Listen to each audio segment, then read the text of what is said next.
ഉത്രട്ടാതി ദിവസം എത്തിയിരിക്കുകയാണ്. നേരത്തെ നമ്മൾ സൂചിപ്പിച്ചതുപോലെ ആറന്മുള ഉത്രട്ടാതി ജലമേള ലോകത്തിലെ തന്നെ ഏറ്റവും വലിയ ജലമേളയാണ്. കേരളത്തിൽ നിരവധി വള്ളംകളികൾ നടക്കുന്നുണ്ട്. ജലത്തിൽ നടക്കുന്ന വിവിധ കായിക മേളകൾ, കായിക വിനോദങ്ങൾ ലോകത്തിന്റെ നാനാഭാഗങ്ങളിലുണ്ടെങ്കിലും ഇത്രത്തോളം 52ഓളം വലിയ പള്ളിയോടങ്ങൾ, വലിയ വള്ളങ്ങൾ പങ്കെടുക്കുന്ന മറ്റൊരു ജലമേള ലോകത്ത് വേറെങ്ങുമുണ്ടെന്ന് എനിക്ക് തോന്നുന്നില്ല. തീർച്ചയായും ഇത്ര സുന്ദരമായ ഒരു ജലോത്സവം മറ്റെങ്ങും കാണില്ല. നേരത്തെ ഗൗതം പറഞ്ഞ പോലെ തന്നെ ദേശീയ അന്തർദേശീയ കായിക മത്സരം ഇനമാണ് കയാക്കിംഗ് എന്ന് പറയുന്ന മത്സരം, വള്ളം തുഴച്ചിലാണ്. അപ്പൊ അതിനോട് അതെ അങ്ങനെ വരെയുണ്ട്. അപ്പൊ അതിനോട് ചേർത്ത് ഒക്കെ വെക്കാൻ കഴിയുമെങ്കിലും ഇത്ര നയനാനന്ദകരമായ ഒരു ജലോത്സവം എന്ന് പറയുന്ന ആറന്മുള മാത്രമാണ്. നമുക്ക് ഈ നെഹ്റു ട്രോഫി ഈ പറയുന്ന ചുണ്ടൻ വള്ളങ്ങളുടെ വലിയ മത്സരങ്ങൾ നടക്കുന്ന ഇടമാണ്. പക്ഷെ അവിടെയൊന്നും ഈ ഭക്തിക്ക് ഒരു പ്രാധാന്യമില്ല, ക്ഷേത്രവുമായി ബന്ധപ്പെട്ട ഒരു ചടങ്ങില്ല.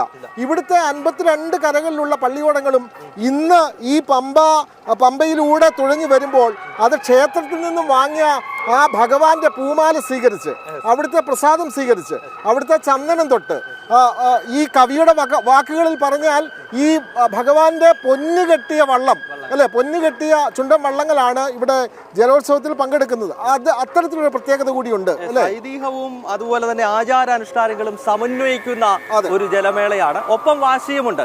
ആ മഹത്തായ ട്രോഫിക്ക് വേണ്ടിയുള്ള വലിയ പോരാട്ടം കരകൾക്കിടയിലുണ്ട്. പക്ഷേ പോരാട്ടവും മത്സരവീര്യവും മാത്രമല്ല, അതിലെല്ലാം ഉപരിയായി ഭക്തിയുടെയും ഐതിഹ്യത്തിന്റെയും മഹത്തരമായ ആശയമാണ് ആറന്മുള ഉത്രട്ടാതി ജലമേള ലോകത്തിന് മുന്നിലേക്ക് വയ്ക്കുന്നത് എന്ന കാര്യത്തിൽ യാതൊരു സംശയമില്ല. 50 ഇന്നത്തെ മത്സരത്തിലേക്ക് പോയി കഴിഞ്ഞാൽ വിനോദ 50 പള്ളിയോടങ്ങളാണല്ലേ മത്സരത്തിനുള്ളത്? 50 പള്ളിയോടങ്ങളാണുള്ളത്. 52 കരകൾക്ക് വള്ളങ്ങളുണ്ട്. പക്ഷെ മത്സര ഇനത്തിലേക്ക് ഇപ്പോൾ വന്നിട്ടുള്ള 50 പള്ളിയോടങ്ങളാണ്. പക്ഷേ ജലഘോഷയാത്രയിൽ 51 പള്ളിയോടങ്ങൾ. അതിൽ പ്രേക്ഷകർ ഏറ്റവും ശ്രദ്ധിക്കേണ്ടത് 2 ബാച്ചായി മത്സരം നടക്കുന്ന വള്ളംകളിയാണ് എന്നുള്ളതാണ്. കേരളത്തിൽ ഒരുപാട് വള്ളംകളികൾ ഉണ്ടെങ്കിലും 2 ബാച്ച് അടിസ്ഥാനത്തിൽ ബി ബാച്ചിൽ ചെറിയ പള്ളിയോടങ്ങൾ മത്സരിക്കുമ്പോൾ വിശാലമായ വലിയ പള്ളിയോടങ്ങൾ എ ബാച്ചിൽ മത്സരിക്കുന്നു. അങ്ങനെ ഏതാണ്ട് ഒരു വൈകിട്ട് 6:30 ഒക്കെ ആവും ഫൈനലിലേക്ക് എത്തണമെങ്കിൽ. അതെ, നേരെ ഇരുട്ടുന്നതിന് മുമ്പ് ഫൈനൽ മത്സരം നടക്കും.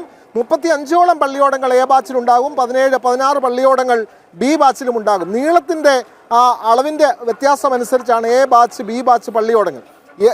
ഭൂരിപക്ഷം പള്ളിയോടങ്ങളും പുതിയ പള്ളിയോടങ്ങളാണ് എന്നുള്ളതാണ് പ്രത്യേകത. ഓരോ വർഷവും പുതിയ പള്ളിയോടങ്ങൾ ഉണ്ടാകും. കരകൾ എല്ലാം സംഘടിച്ച്, എല്ലാവരും കൂടെ സംഘടിച്ച് ഏകദേശം 50 ലക്ഷത്തോളം രൂപ വരും ഒരു പള്ളിയോടം നിർമ്മിക്കാൻ. പക്ഷെ ആ കരകളെ സംബന്ധിച്ച് അഭിമാനമാണ്, അവരുടെ നാടിന്റെ പൈതൃകമാണ് പള്ളിയോടം എന്ന് പറയുന്നത്. മാത്രമല്ല ഈ ജലമേളയുടെ പഴക്കം സംബന്ധിച്ച് ഇത് എന്ന് തുടങ്ങിയതാണെന്ന് നമുക്ക് കണക്കാക്കാൻ പറ്റില്ല. അതായത് മറ്റു വള്ളംകളികളൊക്കെ നമുക്കറിയാം, അത് തുടങ്ങിയ വർഷങ്ങൾ അടയാളപ്പെടുത്തിയിട്ടുണ്ട്. മാത്രമല്ല ഇവിടുത്തെ മത്സര വള്ളംകളി തുടങ്ങിയത് 972-ലാണ്. അതിനെപ്പറ്റി നമുക്കറിയാം.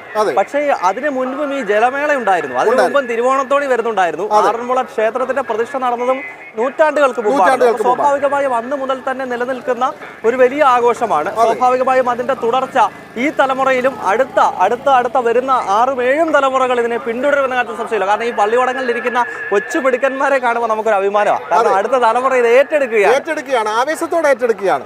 ഗൗതം പറഞ്ഞ പോലെ തന്നെ ഇത് ഭഗവാൻ പാർത്ഥസാരഥിയുടെ ക്ഷേത്രവുമായി ബന്ധപ്പെട്ട ചടങ്ങാണെങ്കിലും മനസ്സിലാക്കേണ്ടത് അർജുനന്റെ പിറന്നാളാണ്.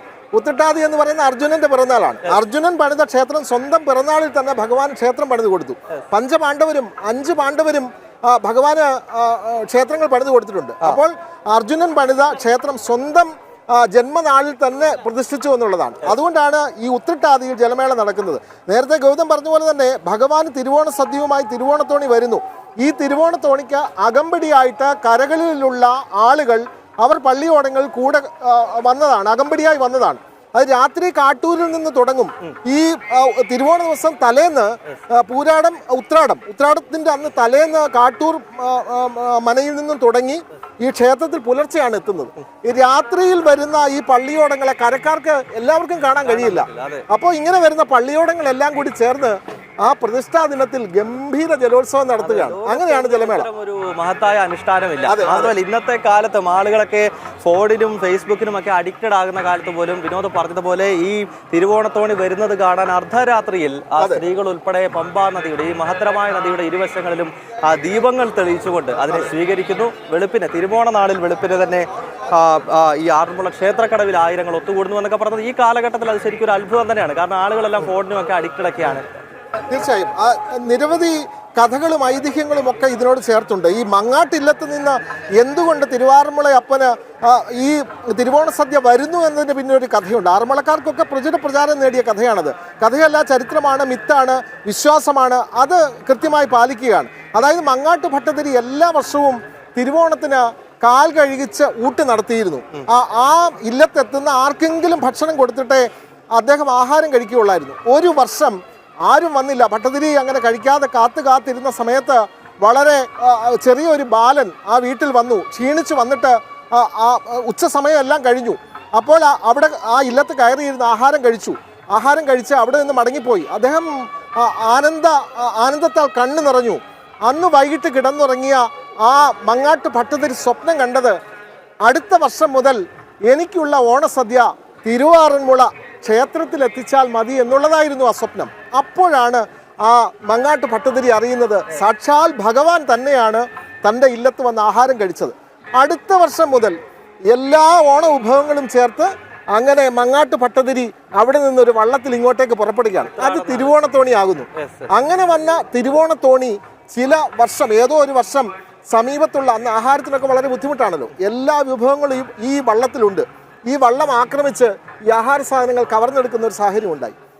അങ്ങനെ കള്ളന്മാരുടെ ആക്രമണം ചെറുക്കാനായി കരകളിലുള്ളവർ പള്ളിയോടം നിർമ്മിച്ച് ഇതിന് അകമ്പടി പോയി, ഇതിന് സംരക്ഷണം ഒരുക്കി പോയി. അങ്ങനെ പോയി വന്ന പള്ളിയോടങ്ങളാണ് ഇപ്പോൾ ജലോത്സവമായി ഇങ്ങനെ പമ്പയെ കുളിരണിയിച്ചുകൊണ്ട് നമുക്ക് വിശേഷങ്ങളിലൊക്കെ കടക്കണ്ടേ. വള്ളപ്പാട്ട്, ഒപ്പം ആറന്മുള ക്ഷേത്രത്തിൽ ഇന്ന് എന്ത് നടക്കുന്നു ഇതൊക്കെ അറിയേണ്ടതുണ്ട്. അപ്പൊ പമ്പയാറ്റിൽ പള്ളിയോടൊപ്പരും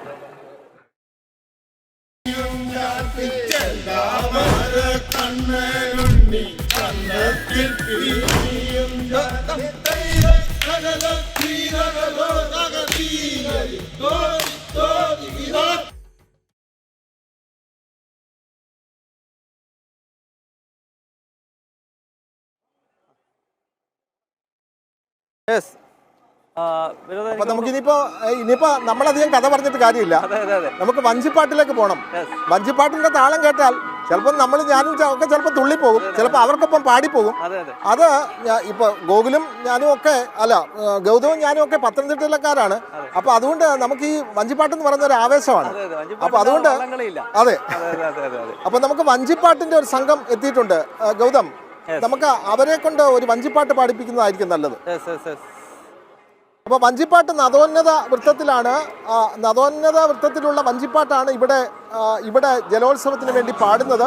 കൃത്യമായി താളത്തിൽ, കൃത്യമായി അത് വേഷങ്ങൾ അണിഞ്ഞ്, വെള്ളമുണ്ടും വെള്ള തോർത്തും തലയിൽ അണിഞ്ഞ് നേരിയത് ഒക്കെ അണിഞ്ഞാണ് ഈ വഞ്ചിപ്പാട്ട് പാടുന്നത്. പാടാൻ വേണ്ടി തന്നെ ഒരു സംഘം പള്ളിയോടത്തിലുണ്ടാകും. അവർ കൂടാതെ തുഴച്ചിൽക്കാരും ഉണ്ടാകും. ഏകദേശം 80 മുതൽ 100 പേർ വരുന്ന തുഴച്ചിൽ സംഘമാണ് ഈ പള്ളിയോടങ്ങളിലുള്ളത്. അത് പള്ളിയോടങ്ങളുടെ വലിപ്പം അനുസരിച്ച് തുഴച്ചിൽക്കാരുടെ എണ്ണവും മാറും. എ ബാച്ച്, ബി ബാച്ച് എന്ന പള്ളിയോടത്തിൻ്റെ കാര്യം ആദ്യമേ പറഞ്ഞല്ലോ. അപ്പോൾ തീർച്ചയായും എ ബാച്ച് പള്ളിയോടങ്ങൾക്കാണ് നീളം കൂടുതൽ. അതിന് അത്രയും നീളമില്ലാത്ത വള്ളങ്ങളാണ് ബി ബാച്ചിൽ വരിക. പള്ളിയോടങ്ങളെ സംബന്ധിച്ച് 4 അടനയമ്പാണ് ഉള്ളത്. അതിൻ്റെ അമരത്താണ് അടനയമ്പ്. അവരാണ് ആ വള്ളത്തിൻ്റെ സ്റ്റിയറിംഗ് എന്ന് പറയുന്നത് അമരത്തുള്ളവരാണ്. 4 അടനയമ്പ് എന്ന് പറയുമ്പോൾ 4 വേദങ്ങൾ എന്നുള്ള വിശ്വാസമാണ്. നമ്മുടെ പുരാണങ്ങളെ സംബന്ധിച്ച് 4 വേദങ്ങളാണ് അതിൻ്റെ അടിസ്ഥാനം. അങ്ങനെ 4 വേദങ്ങളാണ് 4 അടനയമ്പ്. 8 പേരാണ് കൂമ്പിലിരിക്കുന്നത്. കൂമ്പെന്ന് പറയുന്നത് വള്ളത്തിൻ്റെ മുൻഭാഗം. അവിടെ 8 പേർ ഇരിക്കുന്നുണ്ടാവും. അത് അഷ്ടദിക് പാലന്മാർ, നമ്മുടെ 8 ദിക്കുകളും പാലിക്കുന്നവർ എന്നുള്ളതാണ്. ഈ പള്ളിയോടത്തിൻ്റെ അമരത്ത് 2 വശത്തും 2 വലിയ കുമിളകൾ ഉണ്ടാകും. ഈ ഇതിനെ നമുക്ക് കാണാൻ മനോഹരമാക്കിയ കുമിളകളുണ്ട്, കൊടിയുണ്ട്, അമരച്ചാർത്തുണ്ട്. അപ്പോൾ ഈ 2 കുമിള എന്ന് പറയുന്നത് ഒന്ന് ചന്ദ്രൻ, ഒന്ന് സൂര്യൻ. ആ വിശ്വാസത്തിലാണ് ഭഗവാൻ തന്നെ പള്ളിയോടത്തിലുണ്ട് എന്നാണ് വിശ്വാസം. ആരും പാദരക്ഷ ഉപയോഗിച്ച് പള്ളിയോടത്തിൽ കയറാറില്ല. അതെ, നമുക്ക് വഞ്ചിപ്പാട്ടിന് ആളെത്തിയിട്ടുണ്ട്. ഏത് കരയാണ്? ഇടശ്ശേരി മലയാണോ? ഇടശ്ശേരി മല കര ക്ഷേത്രം ഇരിക്കുന്ന കരയാണ്. അങ്ങനെ വളരെ പ്രത്യേകത ഉള്ളൊരു കരയാണ്. പലതവണ മന്നം ട്രോഫിയിൽ മുത്തമിട്ടിട്ടുള്ള കരയാണ്. അപ്പൊ തുടങ്ങാം. ഗോവിന്ദ തിരുനാമ സങ്കീർത്തനം. ഗോവിന്ദ ഹരി ഹരി ഹരി പാർത്തലത്തെ ആർത്തി ബോക്കി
കാത്തുകൊള്ളണമേ പോറ്റി